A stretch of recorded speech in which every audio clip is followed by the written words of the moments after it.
G'day, this is Chris Savage from RL Ministries in Australia, welcoming you to this session of The Footsteps of the Messiah.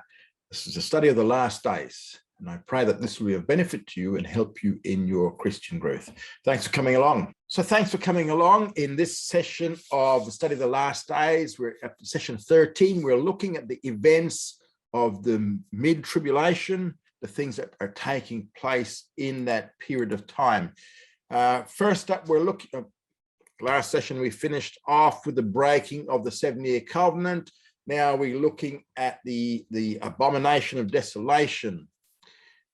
So the 7-year covenant is broken, and Daniel 9:27 combines the covenant, the timing of its breaking, and the abomination of desolation. And he says in his book, and he shall make a firm covenant with many for 1 week, and in the middle of the week he shall cause the sacrifice and the oblation to cease. And upon the wing of abomination shall come one that makes desolate, and even unto the full end, and that determined shall wrath be poured out upon the desolate. So Daniel tells us that the signing of this covenant begins the last 7 years of his 70-week prophecy. And this covenant starts the tribulation.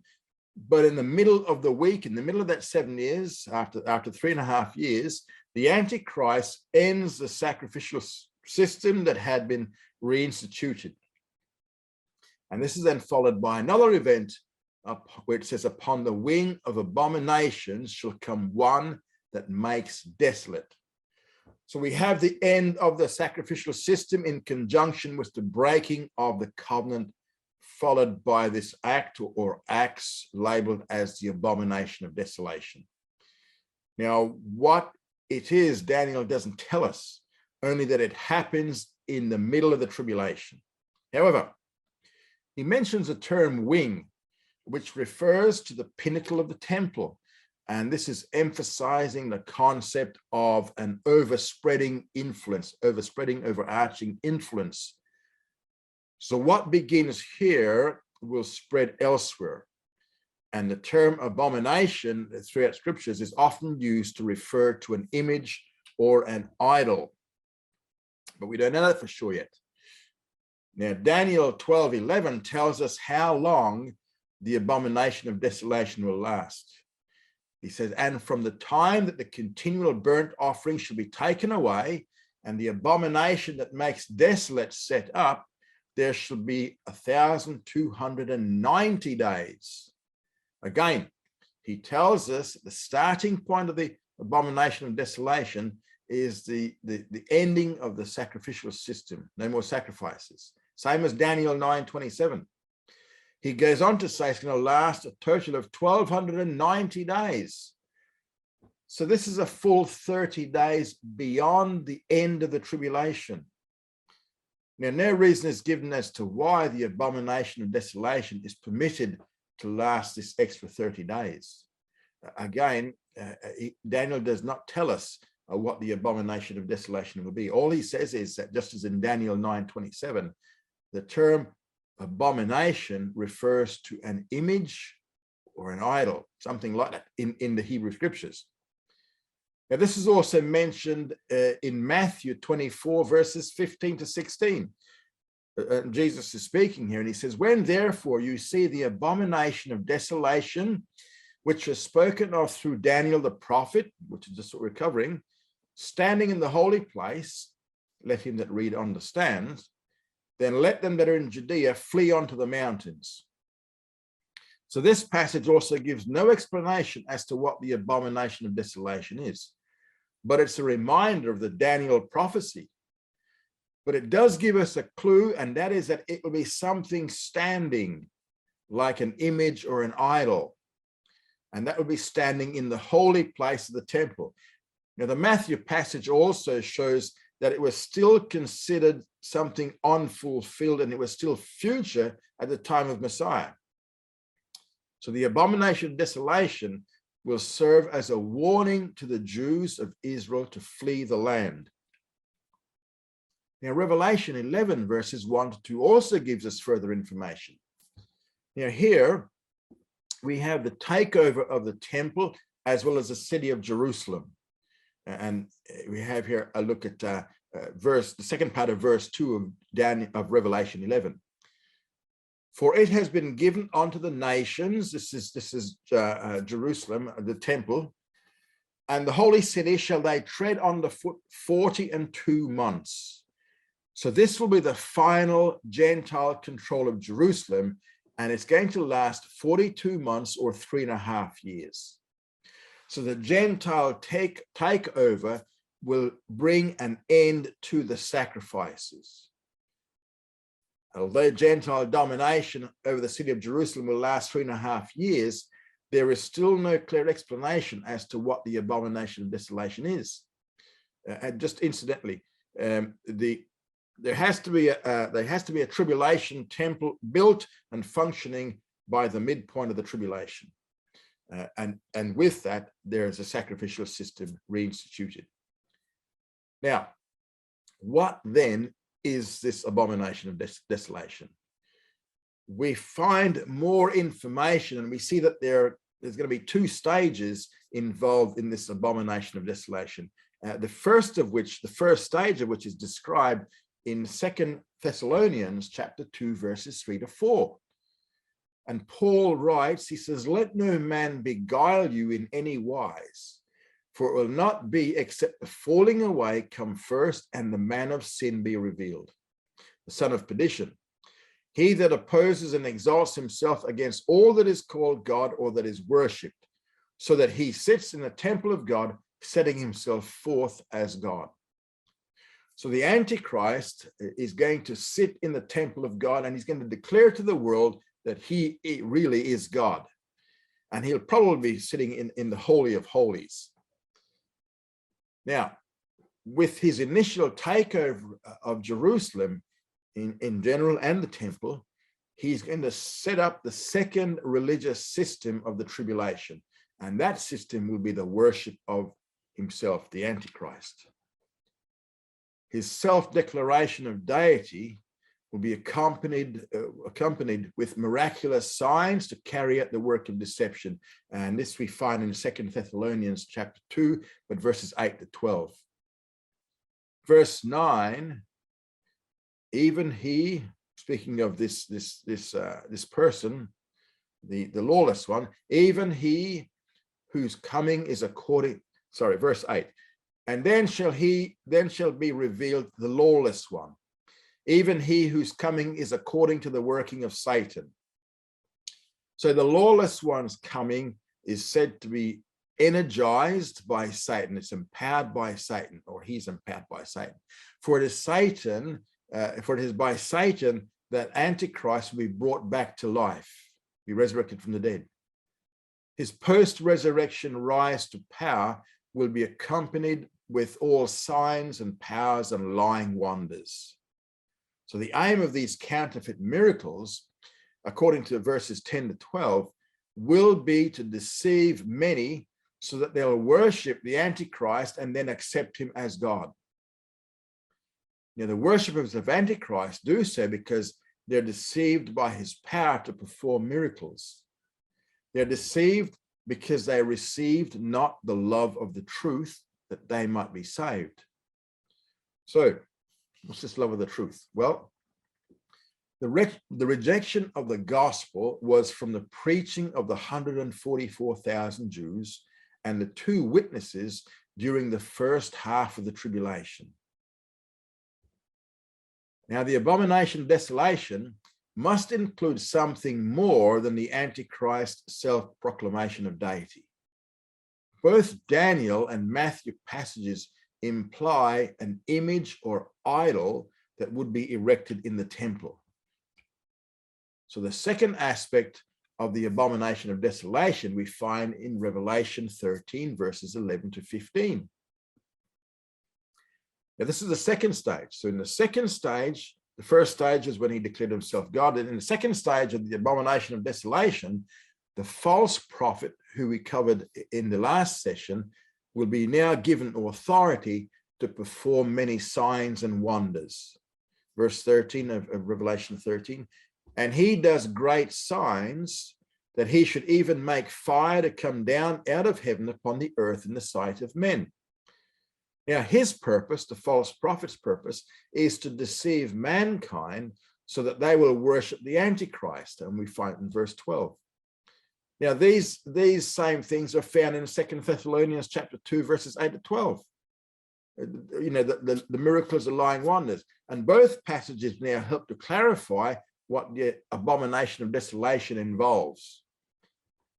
This great deception reaches a climax when the image of the Antichrist, which they set up, becomes alive and men are called to worship the image, which we find in this passage here in Revelation 13, 14 to 15. He's saying to them that dwell on the earth that they should make an image to the beast who had the stroke of the sword and lived. That's the Antichrist, who was killed, resurrected back to life. And it was given unto him to give breath to it. So life is given to this image. It says, even to the image of the beast, that the image of the beast should both speak. So the deification of the Antichrist continues. The image will be set up in the Holy of Holies to carry on the abomination of desolation. Jerusalem will become the religious capital of the Antichrist, and the temple will be the center of his worship. And that's where the living image will be standing. Now, while the Antichrist will be disposed of after 1260 days, after the 3.5 years, the image, this speaking image here, will remain in the temple another 30 days beyond that, and then it too will be disposed of. So the two stages of the abomination of desolation, lasting a total of 1290 days, which is 30 days beyond the end of the tribulation, will be the declaration of deity by the Antichrist in the Holy of Holies, followed by the setting up of his image in the same place. Now, we're still in the events of the middle of the tribulation, and we now come to the persecution of the Jews. This is a second consequence to the breaking of the 7-year covenant, and this is the beginning of a worldwide persecution of the Jews, which begins with the abomination of desolation. And Matthew 24, verses 15 to 28 describes this. And in this passage, Messiah gave a warning to those Jews who will be alive when the covenant is broken and the abomination of desolation occurs. He says, when therefore you see the abomination of desolation, which is spoken of through Daniel the prophet, standing in the holy place, covered it before, then verse 16 to 19 goes on. It says, they are warned to leave Israel as soon as they hear of the abomination of desolation standing in the temple. If they happen to be on the rooftop for some reason, they're not to spend the few minutes needed to come down and go into their houses to get any possessions. It's a case of get out of there as quickly as you can. From the moment their foot touches the ground, run. If they happen to be working in the fields, when they hear about it, don't go back home. Head for the hills. Well, head for the wilderness. They're to get out of Israel. So the emphasis here is on speedy flight. They need to get out as quickly as they can.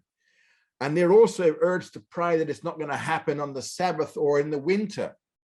You know, you'd think, well, why is that? Well, in Israel, there is no public transportation on the Sabbath day. Everything shuts down. And it's very difficult to escape because there's no public transportation unless you get a car. So the prayer then is urged that the event described here in Matthew will not happen on the Sabbath day. Prayer is also urged that when this event does occur, it ought not to happen during winter. Now, why not in the winter? Well, because the reason is that the Jews will be escaping toward the mountains in the east. If they went to the west and began to the Mediterranean Sea, so they're going to the east. Now, most of the escape routes will force them to use wadis, which are dry riverbeds that only fill, when it rains.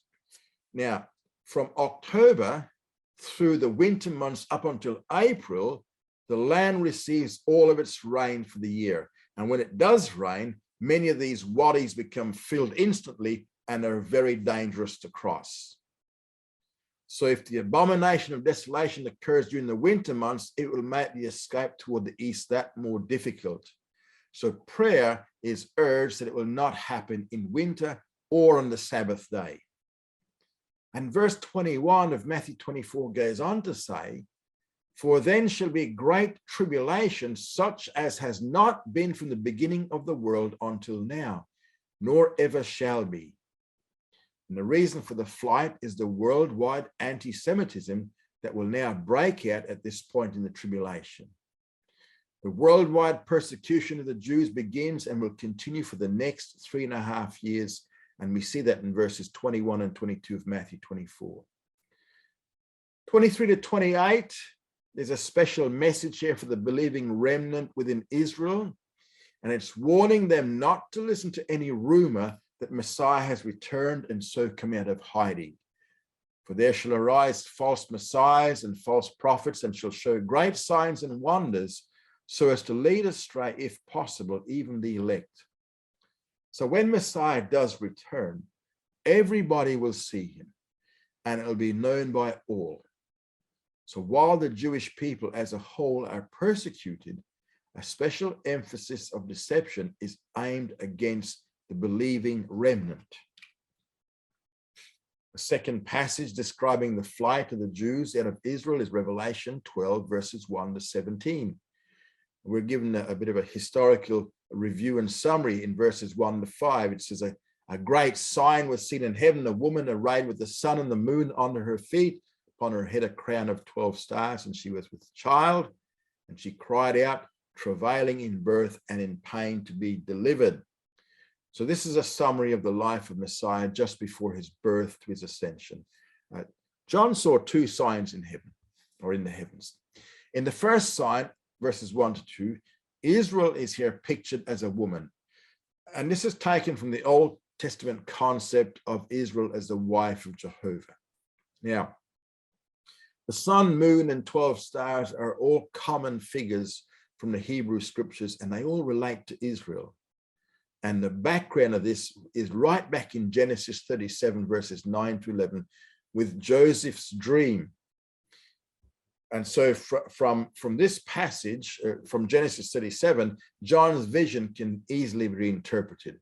The sun represents Jacob, who was renamed Israel, and you know, both these names were used to represent the entire nation. The moon represents Rachel, who in turn becomes representative of Jewish women and especially of Jewish motherhood. Jeremiah 31:15 and Matthew 2 verse 18 tell us that. The 12 stars represent the 12 sons of Jacob who fathered the 12 tribes of Israel. Now, normally when the word star is used symbolically, it refers to angels. It has been used this way several times so far in the book of Revelation, and it's used again here in Revelation 12, verse 4. Now, chapter 12:1, which is just what we're looking at here, where we have the 12 stars and 12 sons. This is probably the exception to the rule. However, this was based upon Joseph's dream, and the 12 stars obviously represent the 12 sons of Jacob. It might not actually be an exception because Joseph actually saw 12 stars.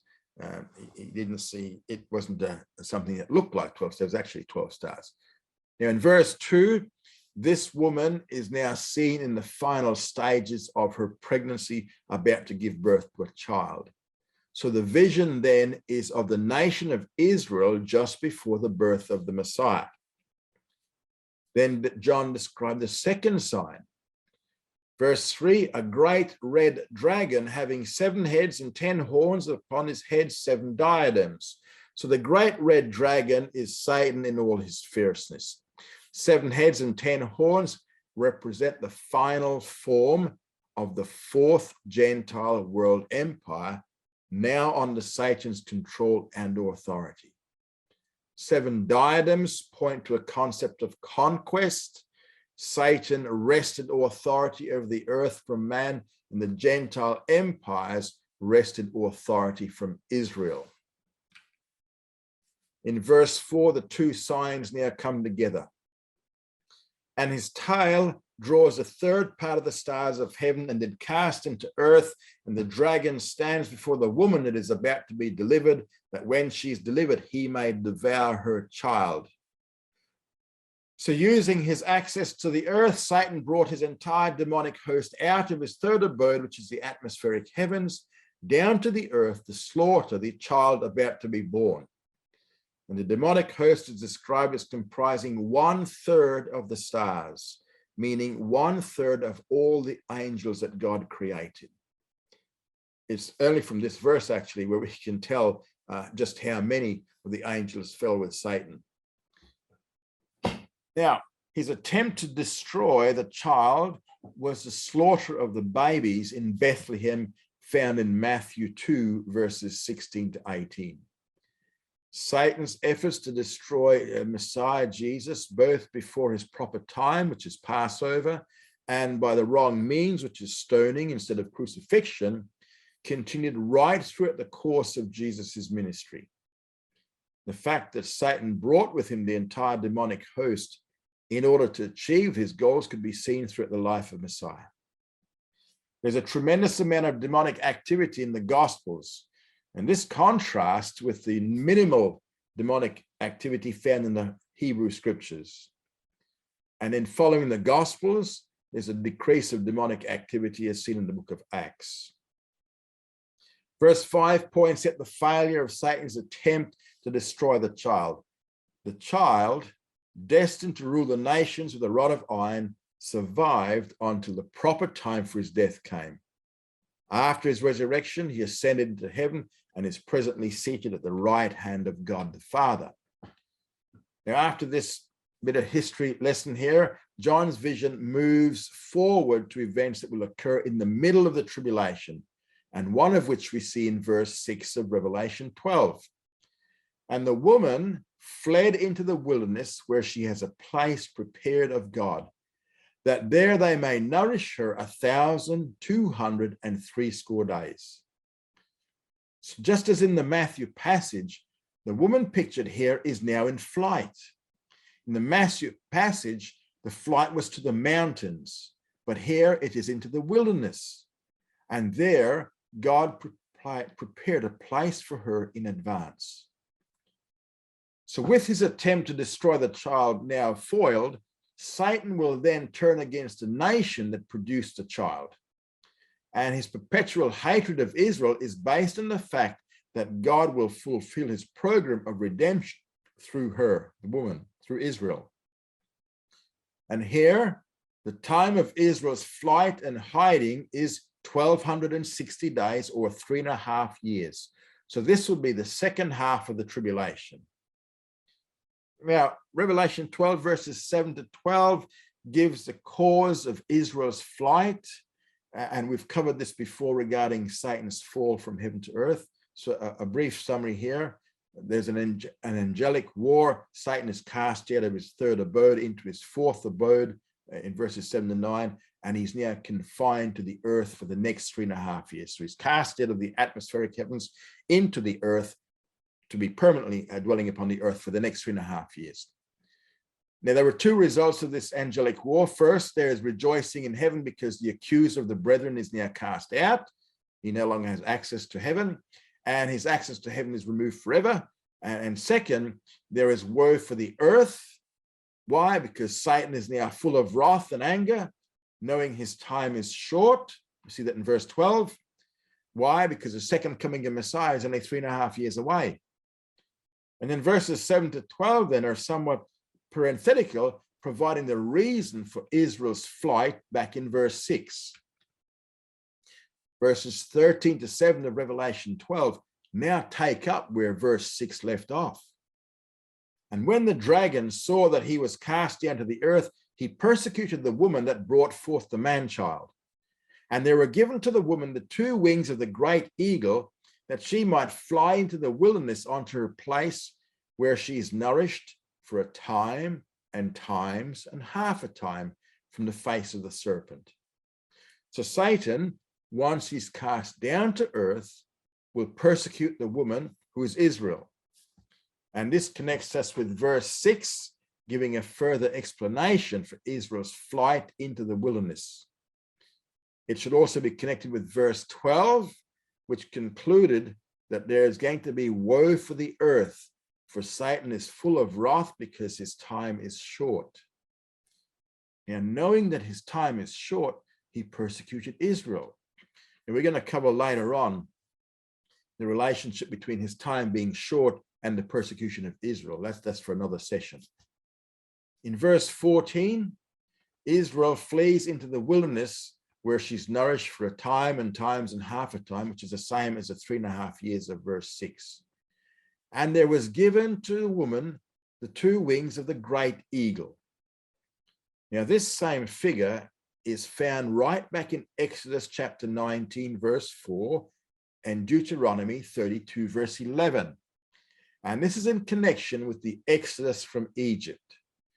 It describes a successful escape due to divine intervention.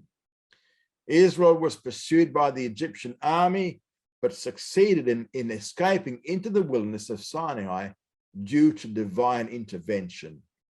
And that is what the 2 wings of the great eagle means. It's in Revelation 12 here, Israel is being pursued again, but escaped safely into another wilderness due to divine intervention. This is all that the wings of the eagle represent. And then in verse 15, and the serpent cast out of his mouth after the woman water as a river, that he might cause her to be carried away by the stream. So the persecution is described in terms of the waters of a river causing a flood, so that Israel might be drowned. Now, whenever the figure of a flood is used symbolically, it is always a symbol of a military invasion. And this invasion of Israel sent by Satan was described in Daniel 11, verse 41, where it says that he shall enter also into the glorious land.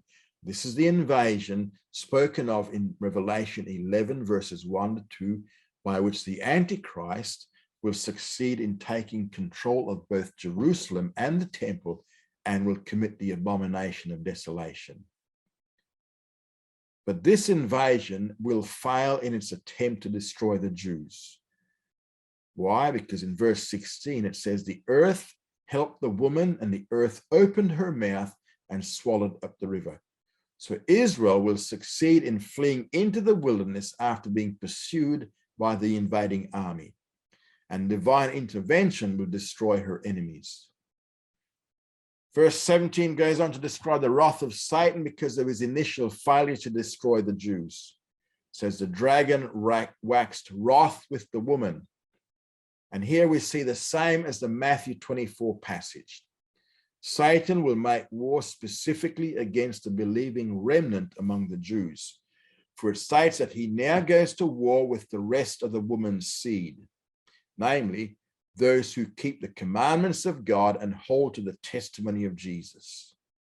So this group will include all the believers among the Jews at that time, as well as the 144,000 Jewish evangelists. Revelation 12 is a picture of Satan's persecution of the Jews with all his fierceness during the tribulation. The persecution will begin in the middle after he's cast down to the earth. And this is when the covenant is broken, in the middle of the tribulation. Now he organizes a full-scale worldwide anti-Semitic campaign to try to destroy the Jews once and for all. This initial attempt in the middle of the tribulation will fail. Revelation 13 describes the 2 persons whom Satan will use in his program of Jewish destruction. We have the Antichrist and the false prophet. In Revelation 12, John describes Satan's program and the desire to destroy the Jewish people once and for all.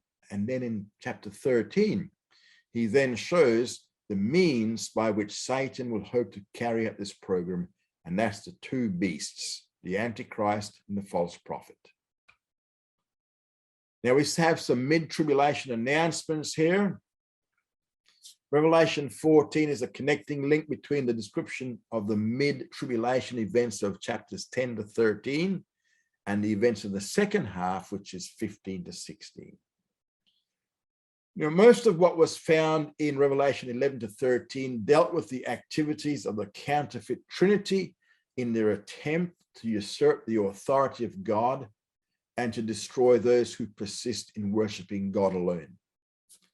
Now, in Revelation 14, there are seven proclamations given from the divine side, from God's side, aimed at doing three things. First of all, to predict the failure of the program of the counterfeit Trinity. Second, to announce the results of the approaching last seven judgments, known as the bowl judgments. And third, to give words of assurance, encouragement, and comfort to the saints who are living in the second half of the tribulation. There is a chart there for you, just as a visual, where we can see in a rough sequential order the things which are taking place, as best as it can be done. Okay. Now, in the mid-tribulation announcements, we have the first proclamation, which is found in Revelation 14, verses 1 to 5. The first verse presents what appears to be a millennial scene, because verse 1 we see, and I saw, this is John, I saw and behold the Lamb standing in Mount Zion, and with him 144,000. So what John sees is the Messiah. He's with the 144,000 Jews of Revelation 7 on Mount Zion. And they have the name of God the Father on their foreheads, which is the seal that protected them from death. That was back in Revelation 7, verses 3 to 4. Revelation 7, 3 to 4. In Revelation 12 and 13, we saw Satan's attempt to destroy the Jews. The first verse of chapter 14 opens with the 144,000 Jews standing on Mount Zion with the protective seal on their foreheads prominently displayed. Why is this happening like this? Because this shows that Satan's attempt at total Jewish destruction will fail. This is the first purpose. This is the purpose of the first proclamation, and it's going to provide comfort to the tribulation saints. Verses 2 and 3 describes a song of the 144,000, and they sing as it were a new song before the throne and before the four living creatures and the elders, and no man could learn the song save the 144,000, even they that had been purchased out of the earth. So this is a song that they alone will know. And then we have four characteristics are described about them next in verses 4 to 5. First of all, of these 144,000 young Jewish men, they are all male virgins. This is a necessity in light of their calling to evangelize the world during the first half of the tribulation.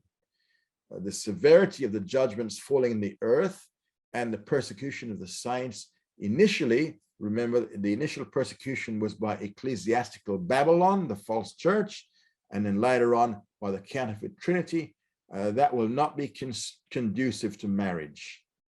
Second, they follow Messiah wherever he may lead. So these are the characteristics of these 144,000, four characteristics.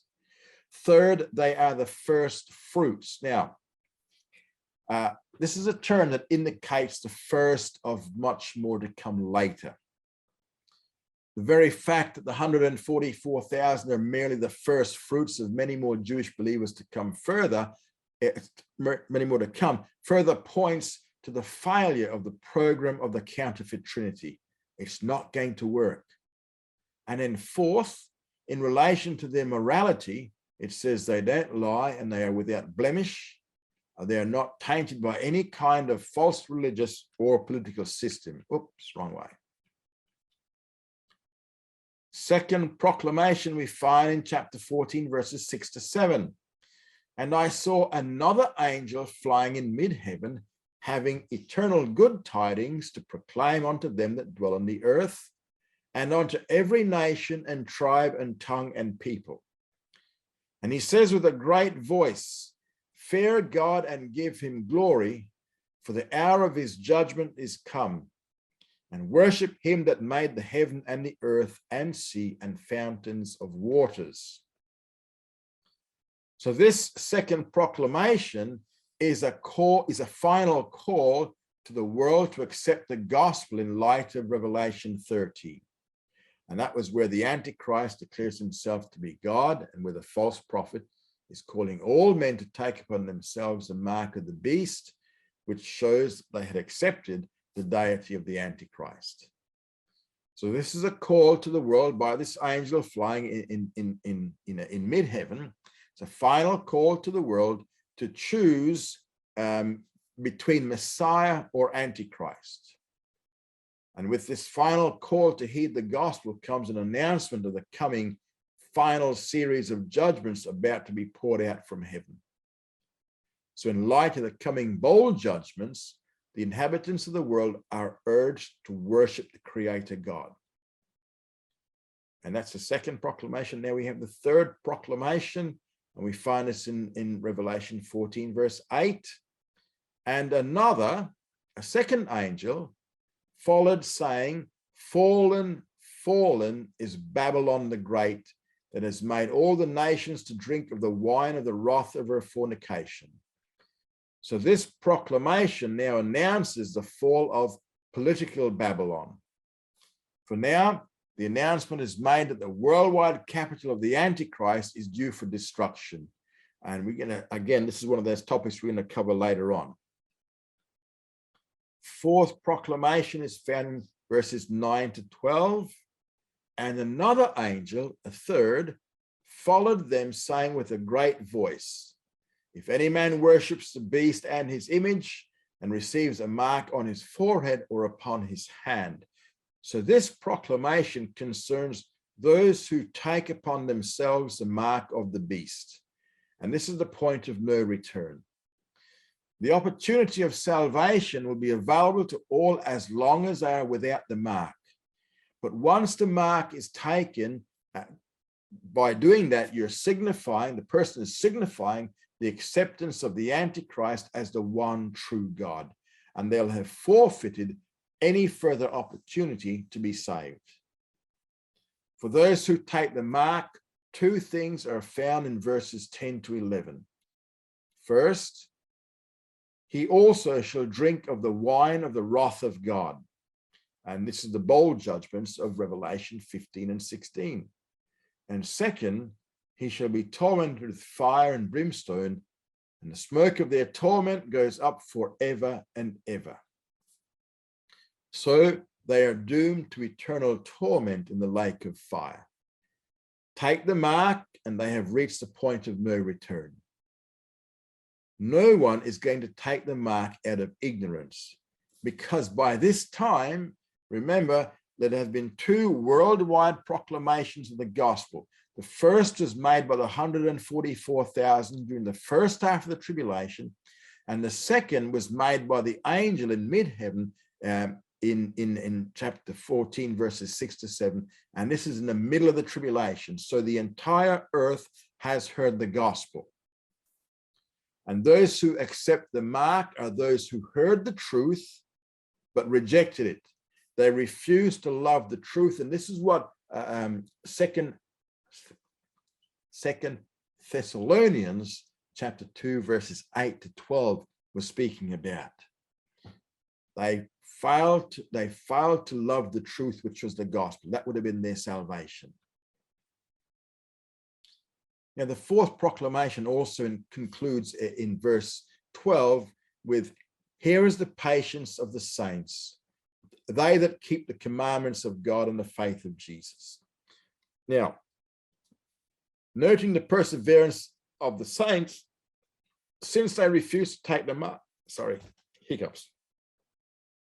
Since they refused to take the mark, the saints will undergo heavy persecution and martyrdom. And then we have the fifth proclamation in Revelation 14, verse 13. And I heard a voice from heaven saying, write, blessed are the dead who die in the Lord from henceforth. Yes, says the Spirit, that they may rest from their labors, for their works follow with them.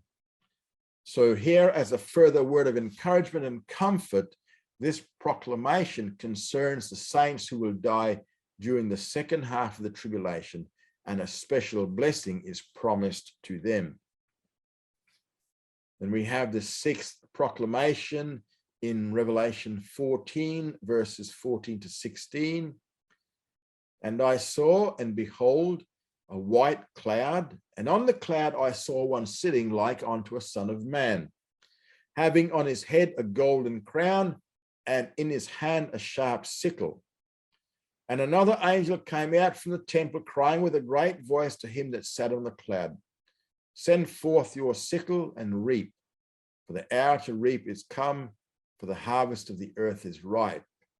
And he that sat on the cloud cast his sickle upon the earth, and the earth was reaped. So the proclamation here is a proclamation of reaping.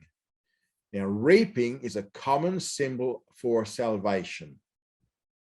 So this proclamation announces that despite the many who will accept the mark, there will be others who during the second half of the tribulation will come to a saving knowledge of Jesus Christ. And then we have the seventh proclamation in verses 17 to 20. And another angel came out from the temple which is in heaven, he also having a sharp sickle. And another angel came out from the altar, he that has power over fire, and he called with a great voice to him that had the sharp sickle, saying, send forth your sharp sickle and gather the clusters of the vine of the earth, for her grapes are fully ripe. And the angel cast his sickle into the earth and gathered the vintage of the earth and cast it into the winepress, the great winepress of the wrath of God. Verse 20, and the winepress was trodden without the city, and there came out blood from the winepress even unto the bridles of the horses, as far as 1,600 furlongs. So this proclamation is one of treading of the grapes. So we see that reaping was a common symbol of salvation. Treading is a common symbol of judgment. The grapes are gathered and then undergo God's severe wrath, which is expressed in the coming bowl judgments. The treading is going to be by means of the bowl judgments, and it's going to take place outside the city of Jerusalem, where the Kidron Valley, also known as the Valley of Jehoshaphat, is located. The treading in this valley results in blood coming out about 1.3 meters high, about 4.5 feet, for about 350 kilometers or 200 miles. So when the bowl judgments end, there will be a severe judgment of treading, resulting in massive bloodletting. So it's 1.3 meters high, and it runs for about 350 kilometers or 200 miles. Now we come to the seventh trumpet, which is the third woe judgment, and we're back in Revelation 11, verses 14 to 19. So the mid-tribulation events come to a close, and the bowl judgments of the second half of the tribulation are now announced by the sounding of the seventh trumpet, which is also the third woe judgment. Verse 14 says, the second woe is past. Behold, the third woe comes quickly. Now, when the seventh trumpet is blown, an announcement is now made that with this trumpet, Messiah will inherit the kingdom of the world. Verse 15 says, the kingdom of the world is become the kingdom of our Lord and of his Messiah. Note here, it says the kingdom. The kingdom is singular. It's not the kingdoms of the world, it's the kingdom of the world. And so Messiah will now acquire the one world kingdom of the Antichrist. Further announcement is made stating that the time of the final judgment has come. And the purpose is to destroy the ones who are destroying the earth and to avenge the ones who are killing the prophets and the saints. And we find this in verses 16 to 18. The nations were wroth, and your wrath came, and the time of the dead to be judged, and the time to give their reward to your servants, the prophets, and to the saints, and to them that fear your name, the small and the great, and to destroy them that destroy the earth.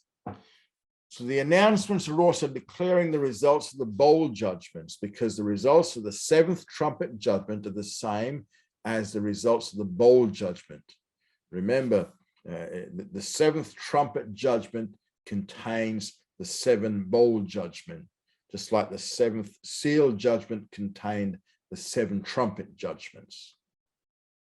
Verse 19 says, there was opened the temple of God that is in heaven, and there was seen in his temple the ark of his covenant. And there followed lightnings and voices and thunders and an earthquake and great hail. So this last verse here in chapter 11, verse 19, is the prelude in heaven before the bowl judgments are now poured out. And the focus is on the heavenly temple. The Ark of the Covenant that we see here, this is the original Ark of which Moses had made a copy. Now, bit of a summary. Revelation chapters 11 to 16. Revelation 11 closes with the announcement that the bowl judgments are about to be poured out. And we saw that this point was temporarily dropped to be picked up again in chapters 15 and 16. Chapters 11 to 14 are parenthetical and accomplish two things. First of all, they add some more details about the events of the middle of the tribulation. And second, they show why the bowl judgments are necessary. Revelation 12 to 13 details the events on earth necessitating the seven bowl judgments, namely the actions of the counterfeit Trinity. And then Revelation 14, which we just done, shows how the program of the counterfeit Trinity will fail, and also announces some of the results of the bowl judgments. And then the bowl judgments will be described in chapters 15 and 16 in the next session. Thank you for coming along. Study hard and grow strong.